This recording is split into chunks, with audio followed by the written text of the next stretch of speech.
Oke, Assalamualaikum warahmatullahi wabarakatuh. Selamat malam buat mahasiswa Trianandra semuanya. Pada malam hari ini kita akan melakukan perkuliahan secara online.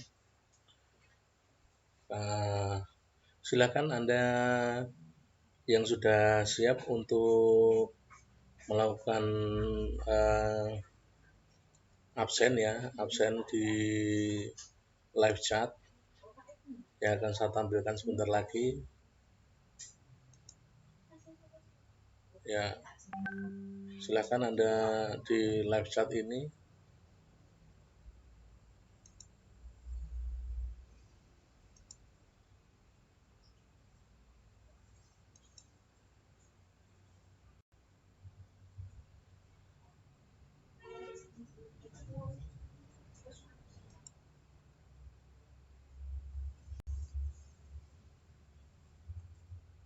Ya Pak, betul Pak Jani, betul. Silakan Pak Jani untuk absen di live chatnya SE Trianandra. Ya, Arya Trian hadir, terima kasih. Selamat malam. Kemudian Endah Septiani hadir, selamat malam. Kemudian Sugiharto hadir, selamat malam. Silakan Pak Jani untuk absen di live chat. Oke, yang belum absen silakan absen dulu di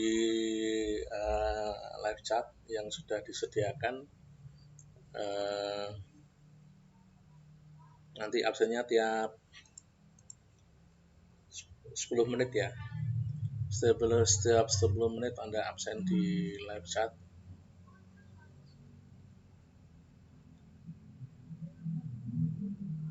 Sugiharto, kemudian Wulan hadir.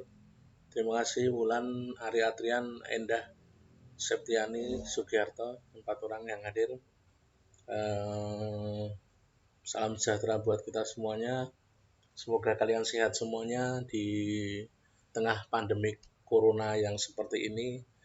Semoga tetap semangat walaupun mungkin kita kuliahnya secara online terus, tidak pernah ketemu. Kita sih berharap bisa ketemu ya. Ya. Oke, buat teman-teman semuanya,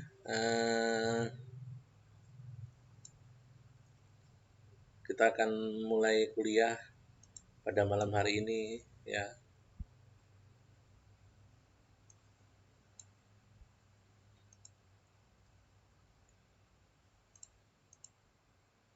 Ya. Untuk mata kuliah manajemen pengantar ya.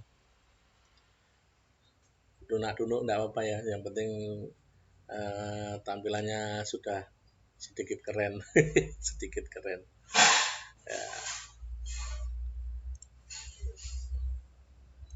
ya. Kita akan mempelajari tentang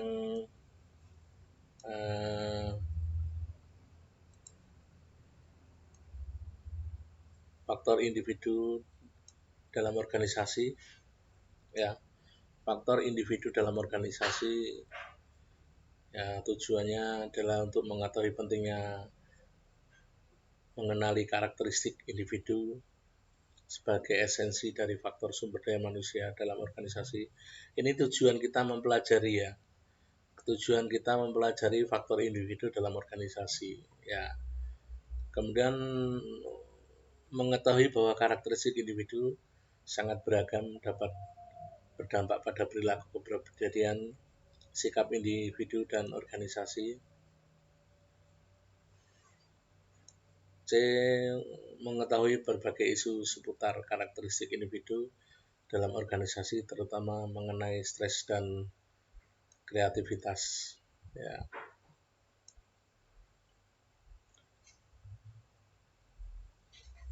Kemudian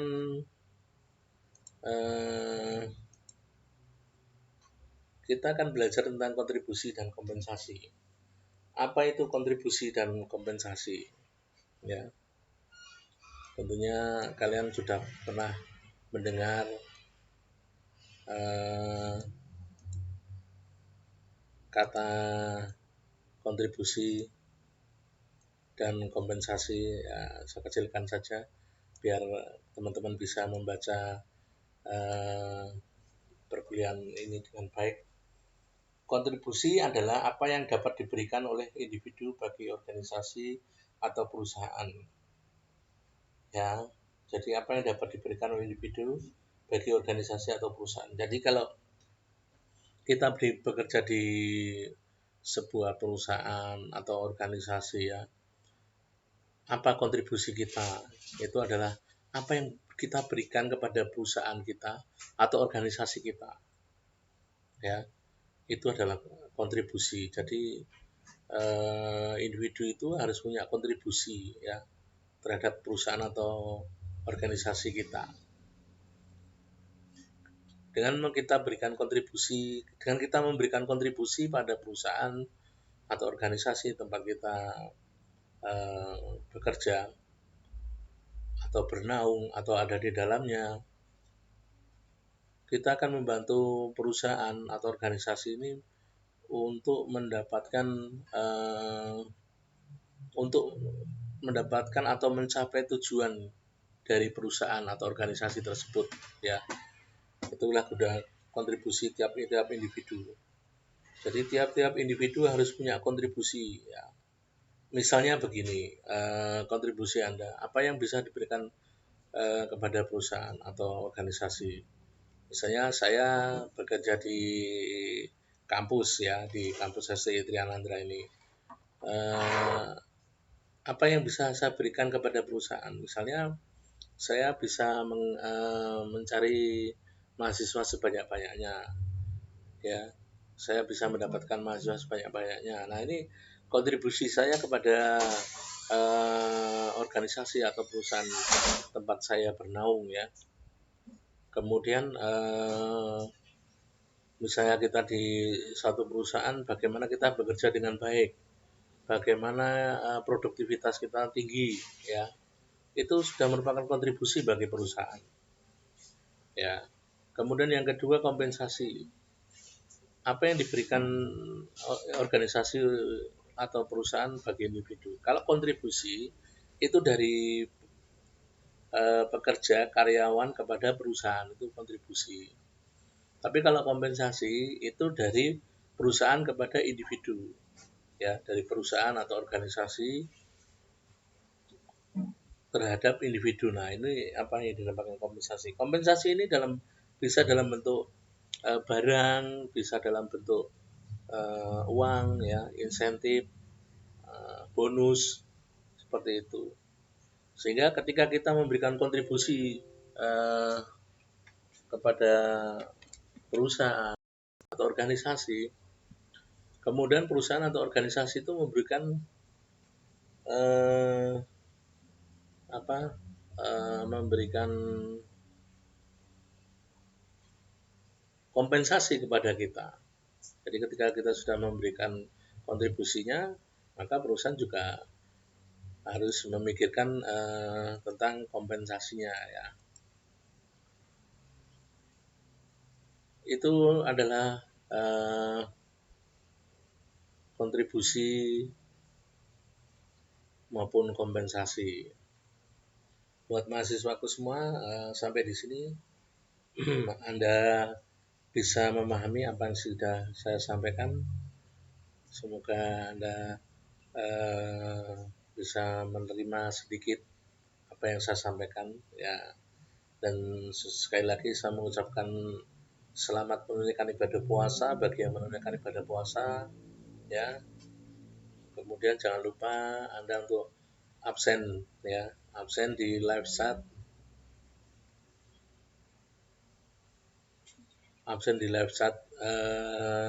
live streaming kita setiap 10 menit, ya, selama perkuliahan berlangsung. Jadi saya harapkan Anda punya kontribusi kepada perkuliahan kita. Jadi jangan kemudian Anda cuma melihat absen sudah tinggal pergi tidur, jangan.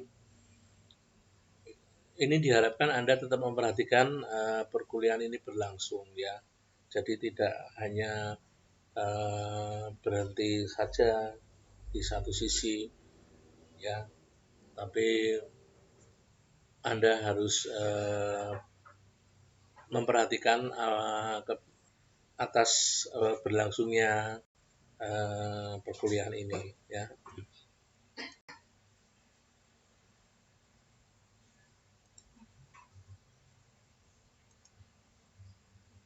Ya, kita lihat absensi yang sudah hadir di sini. Ada tambahan Pak Zani Suparlan dan Amelia Herawati. Saya harap tidak ada kendala ya. Kalau saya melihat yang masuk ini tidak ada kendala sinyal ya. Semoga saja tidak ada kendala sinyal. Sinyalnya tetap keren, bisa menerima live streaming saya. Bersama-sama kita berkuliah online. Jangan lupa setiap 10 menit Anda kembali harus absen di live chat ya.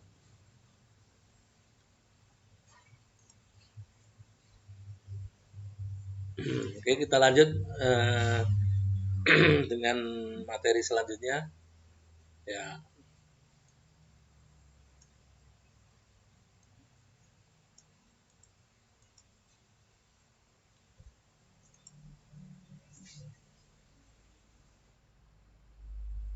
Kontribusi dari individu bagi organisasi ya. Kalau kontribusi itu dari individu bagi organisasi. Kalau kompensasi itu dari organisasi bagi individu ya. Salah satu kontribusi dari individu ke organisasi itu adalah adanya usaha. Usaha dari individu itu bagaimana usaha dia, bagaimana perjuangan dia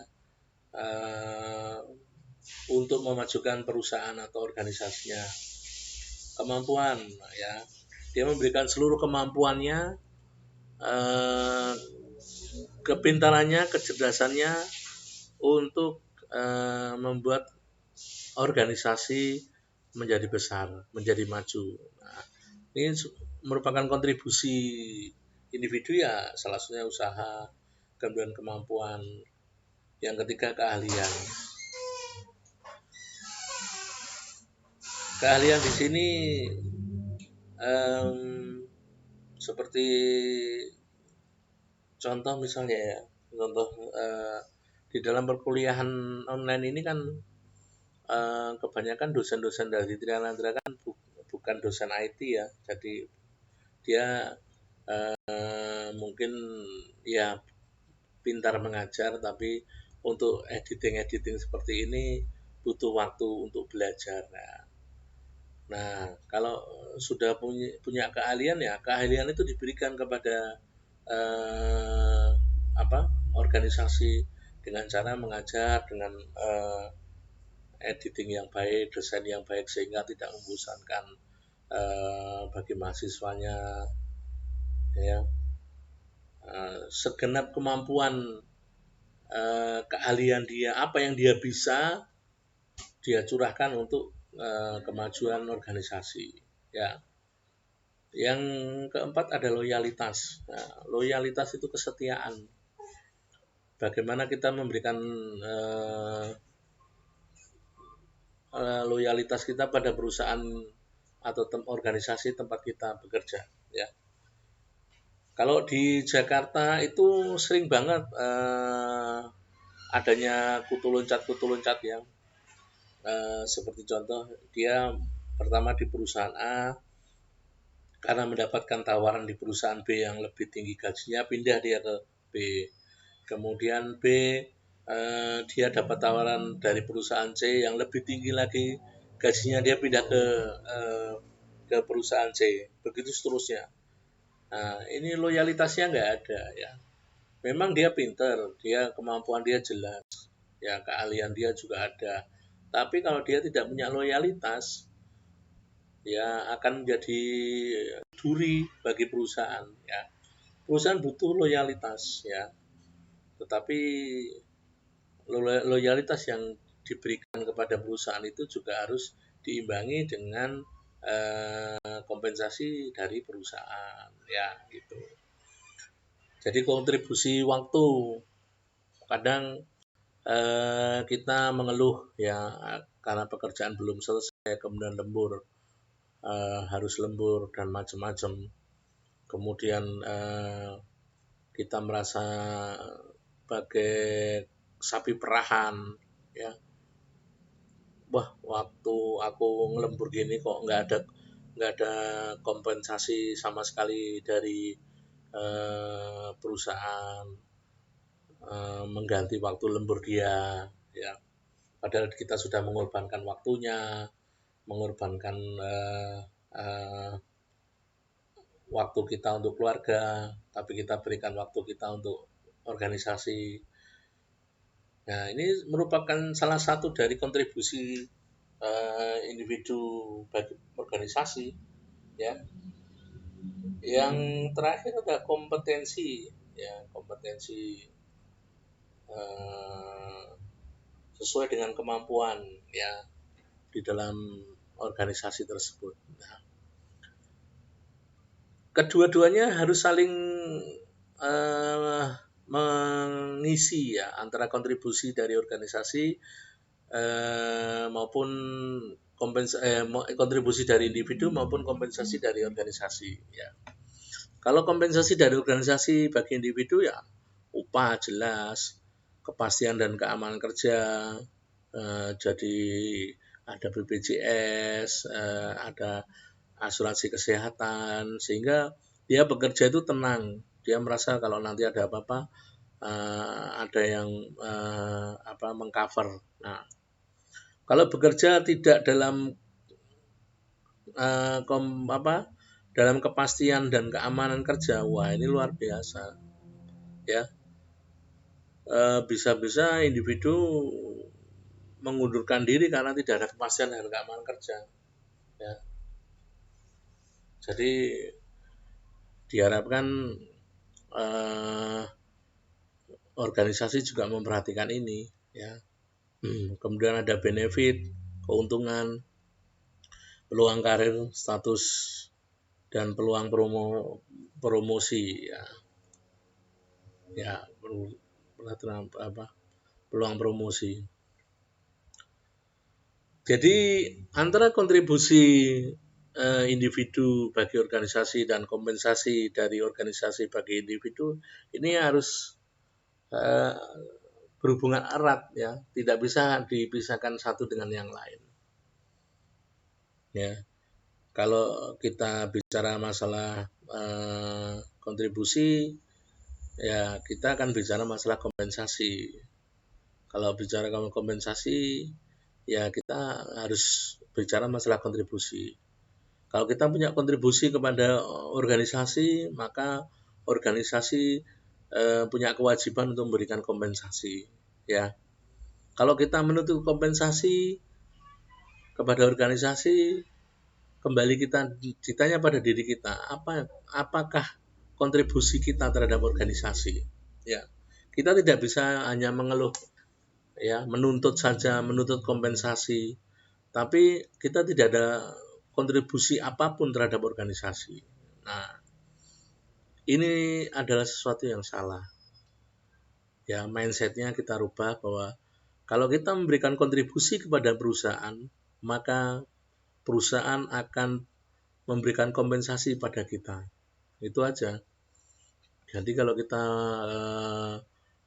punya keahlian, loyalitasnya bagus, ya, itu perusahaan juga tidak akan menutup mata untuk bisa memberikan upah, peluang karir, peluang promosi kepada individu tersebut, ya. Oke, sampai di sini ada pertanyaan. Kalau ada pertanyaan silakan, pertanyaan bisa dilontarkan di live chat, saudara, di live chatnya ya. Saya absen lagi ya. Sugiarto hadir. Sehat Sugiarto, semoga sehat ya, tidak sakit, sehat semuanya. Amelia Herawati, Wulan,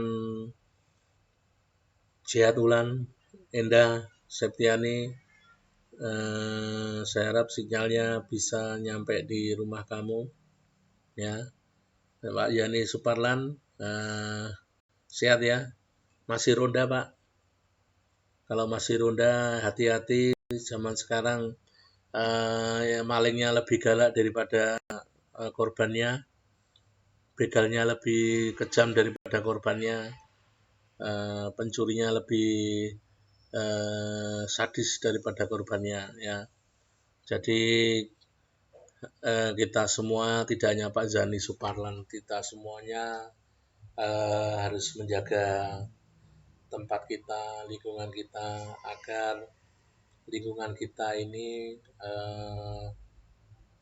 menjadi lingkungan yang aman, tentram, damai, tidak ada kejahatan di situ ya. Apakah suara saya bisa diterima dengan baik oleh teman-teman?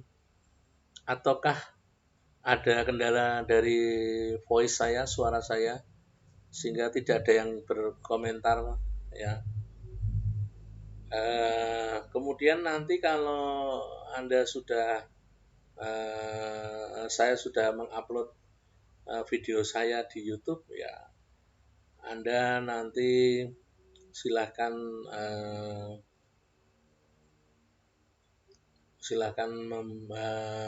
like dan subscribe ya. Wah, jelas banget Pak ya. Terima kasih buat Amel. Mungkin karena Amel di kota ya, kota Kartasura, jadi sinyal tidak ada masalah ya. Sinyalnya tetap keren ya buat Amel ya.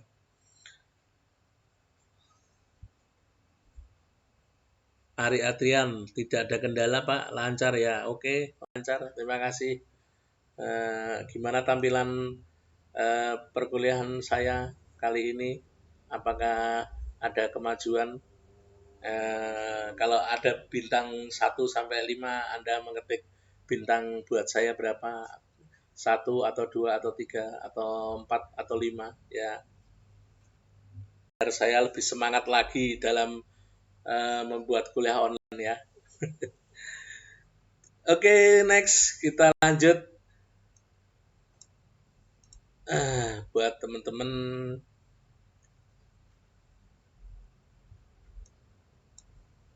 wah masih ronda, pos ronda dekat dengan rumah saya ya Pak Yani.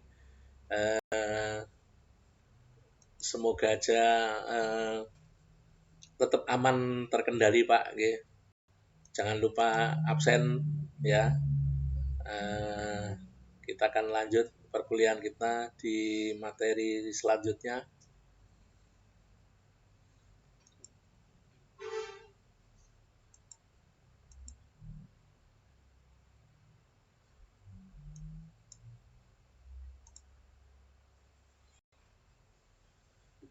Tiga faktor yang terkait dengan individu. Bentar.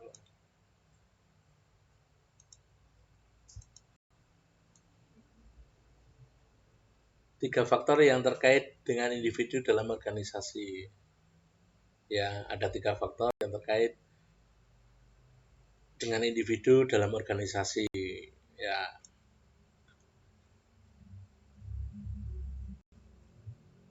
bisa dilihat itu kontrak psikologis, psychological contract, suatu kesepakatan tidak tertulis yang muncul ketika seseorang bergabung untuk sebuah organisasi atau ketika tenaga kerja bergabung dalam sebuah perusahaan. Ya, kontrak psikologis ini atau psychological contract ini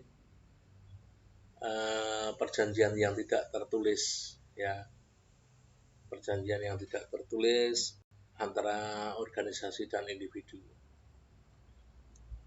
Selanjutnya, kesesuaian tenaga kerja yang dibutuhkan perusahaan, ya, personal job fit, ya, personal job fit. Yang ketiga, keragaman individu dalam organisasi, individual differences in organization, ya.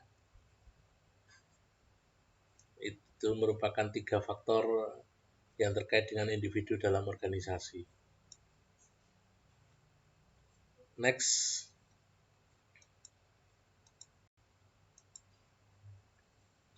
faktor individu dan kepribadian, Big Five Model of Personality. Di situ ada gambar, ada tinggi yang berwarna merah dan rendah berwarna hijau. Yang pertama adalah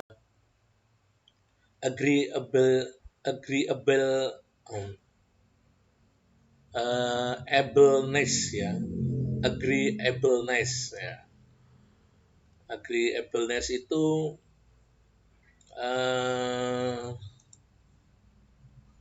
faktor individu, ya. Kepribadian, agreeableness itu yaitu individu yang berdimensi agreeableness ini cenderung lebih patuh dengan individu lainnya dan memiliki kepribadian yang ingin menghindari konflik. Jadi dia mudah akur atau mudah bersepakat, ya. Agreeableness, jadi dia lebih bisa menerima perbedaan, ya, dengan lawan bicara, kemudian baik itu pimpinan maupun teman sejawat maupun orang-orang yang berada di bawahnya. Ketika dia dihadapkan pada suatu permasalahan, dia cenderung lebih cepat untuk bersepakat, ya, lebih mudah bersepakat, lebih gampang menyetujui sesuatu karena dia tidak cenderung menghindari konflik, ya. Dia nggak mau terjadi konflik, dia tidak mau beradu argumen, ya. Jadi agreeableness ini dia sangat kooperatif, ya, sangat kooperatif. Dia percaya dirinya tinggi, bersifat baik, hangat, suka membantu. Biasanya ya orang-orang yang bersifat agreeableness itu seperti itu. Jadi dia mudah akur atau mudah bersepakat, ya,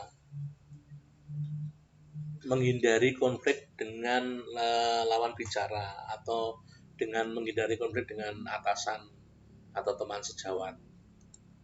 Itu agreeableness. Semakin tinggi orang itu punya agreeableness, ya, dia semakin baik, ya, menurut orang-orang tertentu, ya, menurut orang-orang yang ada di dalam organisasi seperti itu. Semakin rendah, ya, kalau kebalikan dari agreeableness, mereka tidak mudah bersepakat, lebih suka menentang, tidak ramah, gampang marah, nah, bersifat dingin. Nah, itu kalau kebalikan dari sifat agreeableness, ya. Kalau agreeableness dia mudah diatur, kooperatif, ya, komunikasi baik, mudah bekerja sama, hangat, ya, suka membantu. Kalau kebalikan dari sifat agreeableness, ya, kebalikannya yang baik-baik tadi, ya, suka menentang, tidak ramah, suka marah, gampang tersinggung,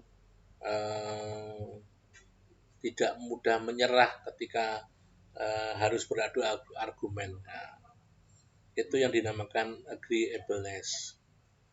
Kemudian yang kedua,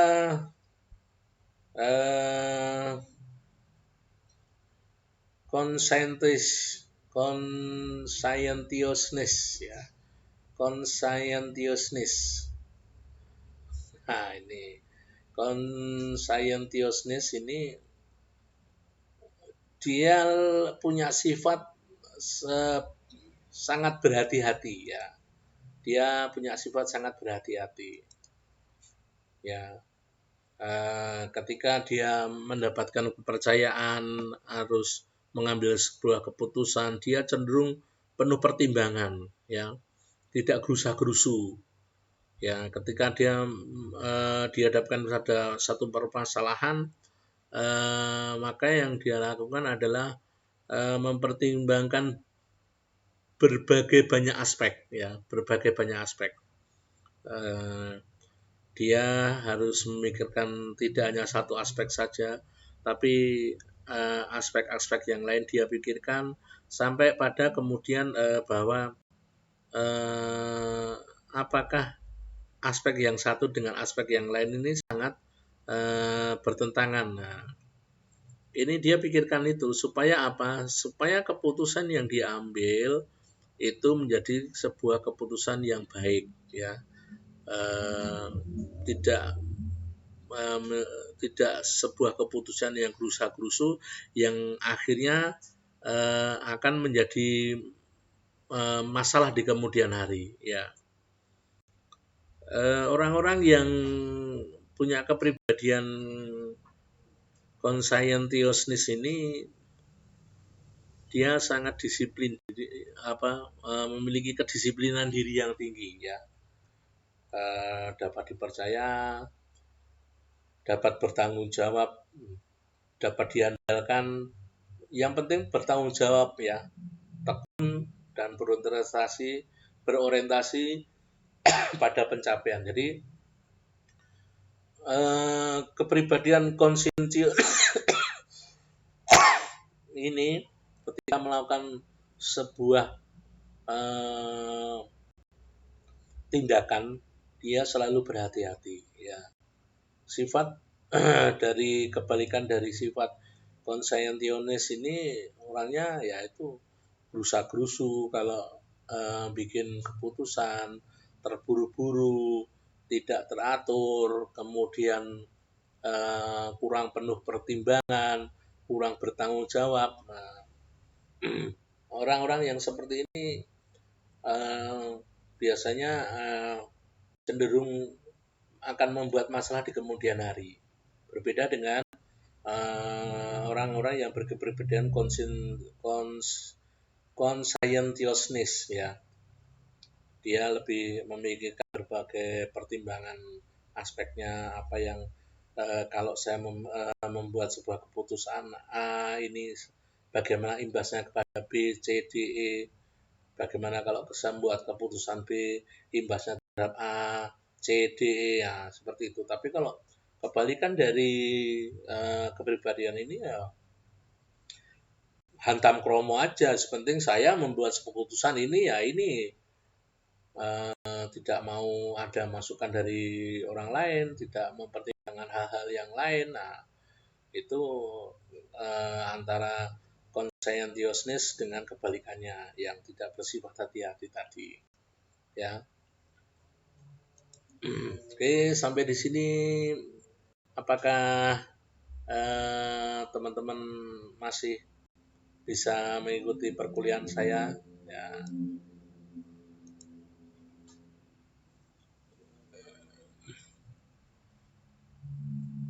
Sinyal lancar, Mbak Ul. Ya kalau nggak absen terus ya nanti kalian tidur. Nanti Pak Irwan ngajar, Anda cuman mendengarkan akhirnya kayak Pak Irwan dongeng. Gue kalau didongeng Pak Irwan kemudian tidur. Ya toh, bulan. Bulan apa ini ya? Bulan ya. Yang lain nggak ada nih, Pak Joni biasanya semangat. Saya belum menemukan nama Pak Joni di sini.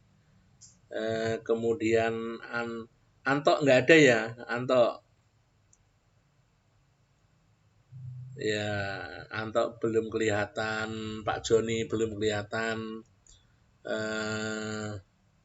Kemudian yang itu Pak yang nggak pernah masuk itu siapa? Itu juga nggak pernah kelihatan ya, tidak pernah mengikuti perkuliahan saya ya. Ya, tolong nanti untuk teman-teman yang belum mengikuti perkuliahan saya diajak untuk mengikuti perkuliahan ya, jangan sampai tidak ikut kuliah terus ya. Hanya itu saja yang kuliahnya. Ya.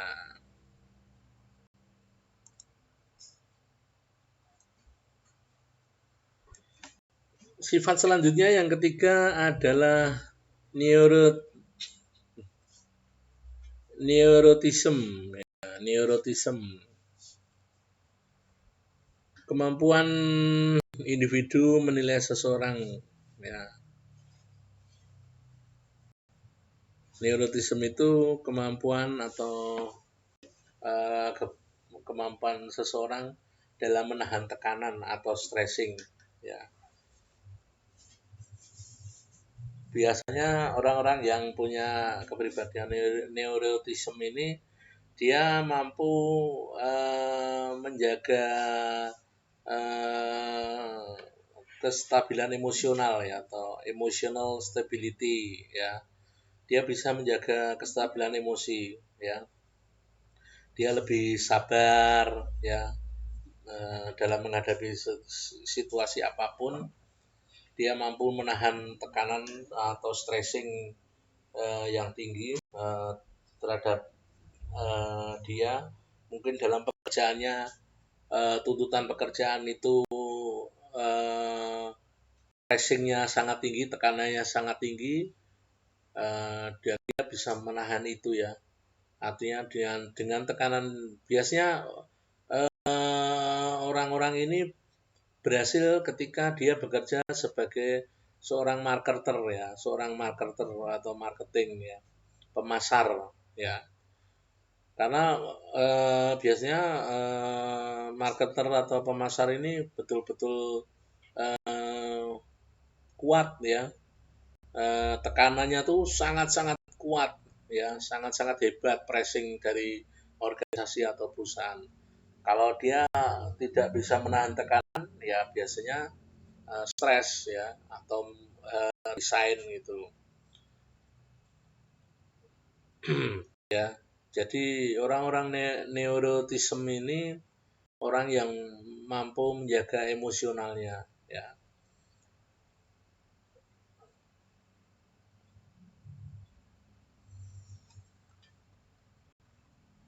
Apakah baik orang neurotism ini?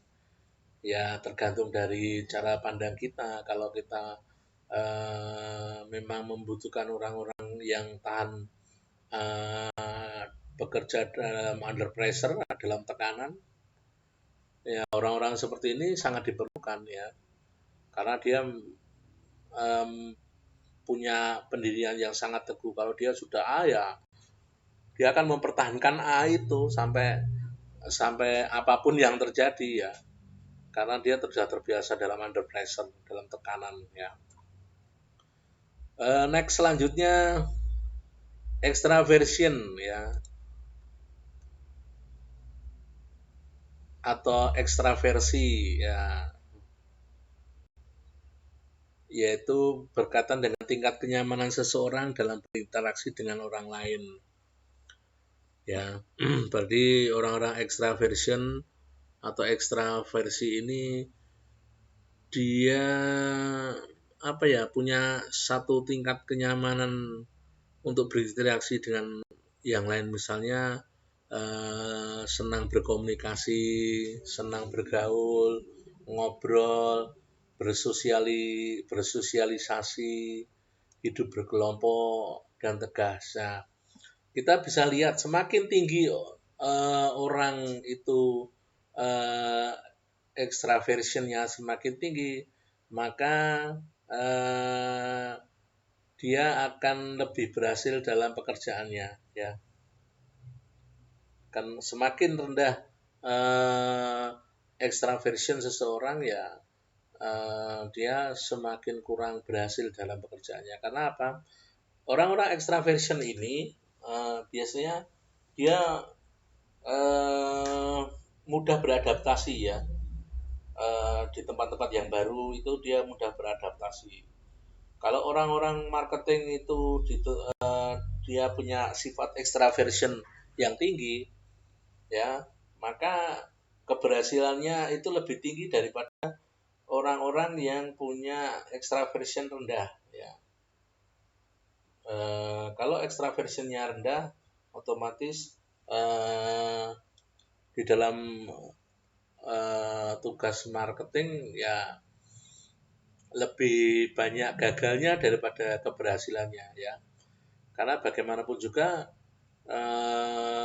dibutuhkan orang-orang yang bisa berkomunikasi dengan baik, senang bergaul, senang berteman, berkelompok, ya, mengerjakan suatu bersama-sama, kerjasama dengan kelompok. Nah, ini orang-orang yang extraversionnya tinggi biasanya akan berhasil di hal-hal yang tersebut ya. Next, selanjutnya yang terakhir, openness to experience ya, atau terbuka terhadap hal-hal yang baru. Karakter ini merupakan karakter positif pada individu ya. Dia akan lebih kreatif, imajinatif, intelektual, penasaran dan berpikiran luas ya. Biasanya dia punya inovasi yang tinggi. Misalnya seperti kita mengadakan kuliah kuliah online ini ya, bagaimana kita mencoba hal-hal yang baru, kita berinovasi, kemudian menampilkan hal-hal yang baru yang mungkin tidak didapat di textbook atau tidak mendapatkan susah untuk mendapatkan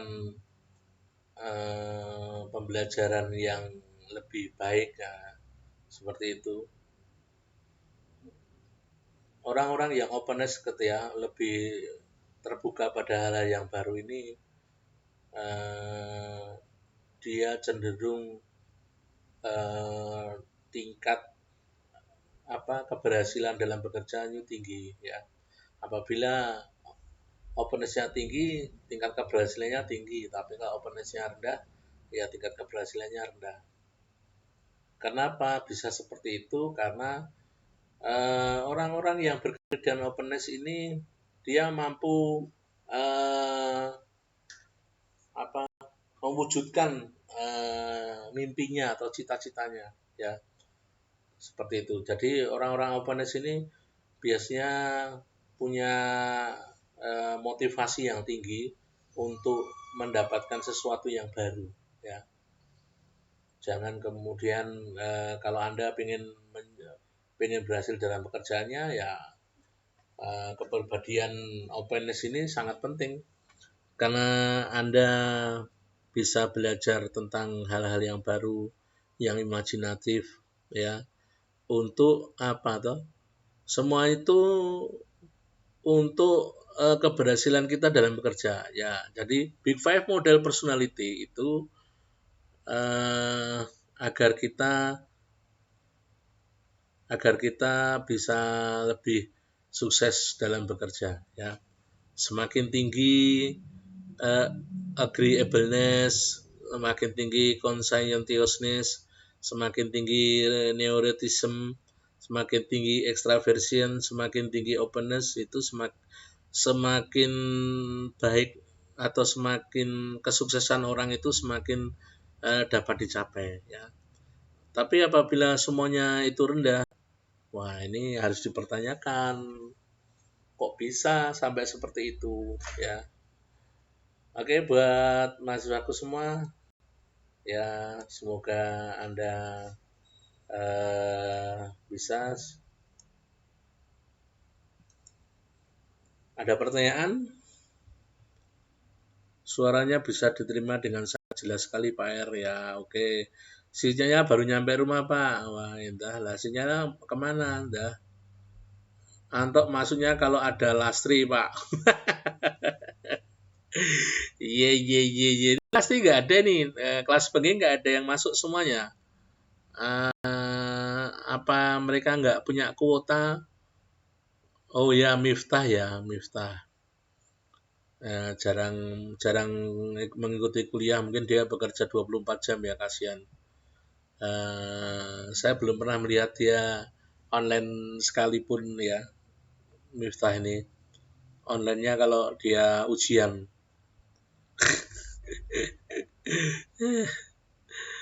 Oke, buat semuanya, buat mahasiswa saya, eh, selamat malam ya.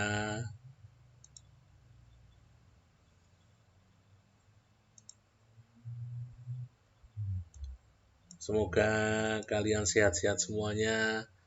Ya, ini saya pindah dulu ah. Nah, di sini.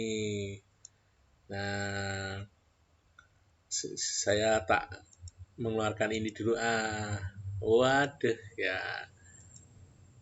Kita ganti di sini. Nah, selamat menunaikan ibadah puasa ya buat teman-teman eh, mahasiswa Sedra Landra. Semoga ibadah puasa tahun ini Anda semua diterima oleh Allah Subhanahu wa taala. Kemudian di tengah pandemi corona yang seperti ini Anda tetap semangat ya, semangat dalam bekerja, semangat dalam belajar, semangat dalam mencari nafkah ya. Jangan pernah kendor, apapun yang terjadi tidak hanya Anda tidak sendiri ya. Rekoso tidak hanya Anda sendiri ya, semuanya rekoso, banyak yang rekoso ya. Oke, buat teman-teman semuanya, mahasiswa Trianandra, selamat malam. Tetap semangat ya, jangan lupa masker ya, jangan lupa masker, kemudian cuci tangan ya. Oke, sampai di sini dulu perkuliahan kita pada malam hari ini. Jangan lupa nanti kalau sudah diupload ya, nanti saya apa kasih tahu lewat WA-nya Pak Zani. Oke, assalamualaikum warahmatullahi wabarakatuh.